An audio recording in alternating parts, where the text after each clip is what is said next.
നമ്മുടെ കൊച്ചു കേരളത്തെ ഒരുപക്ഷെ ഏറ്റവും മാതൃകയാക്കേണ്ടത് എന്ന് തോന്നുന്നു. അതായത് 50% സംവരണമെന്ന് മാത്രമല്ല, 50-ലധികം ജനപ്രതിനിധികൾ തെരഞ്ഞെടുപ്പ് സംവിധാനത്തിലേക്ക്, തെരഞ്ഞെടുപ്പ് രാഷ്ട്രീയത്തിലേക്ക് എത്തുന്ന കാഴ്ചയാണ് കാണുന്നത്. ഒരുപക്ഷെ എന്തൊക്കെ കാരണങ്ങൾ ഇതിന് ഉണ്ടാകുമെന്നാണ് അഖിലയ്ക്ക് തോന്നുന്നത്?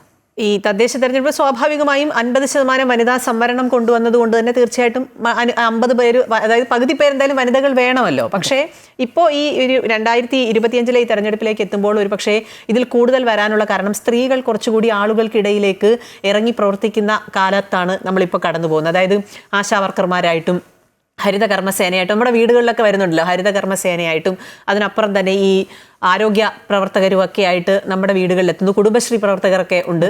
അങ്ങനെ ഒരു സ്ത്രീകളുടെ ഓരോ ഇടങ്ങളുടെയും അവരുടെ പങ്കാളിത്തം കൂടുകയാണ്. സ്വാഭാവികമായി അവരുടെ നേതൃപാടവം അതുമായി ബന്ധപ്പെട്ട് തന്നെ കൂടുന്ന ഒരു പശ്ചാത്തലം. നമ്മളിപ്പോൾ മത്സര രംഗത്തേക്ക് എത്തുകയാണെങ്കിൽ എല്ലാവരും പരസ്പരം അറിയുന്നവരായിരിക്കും.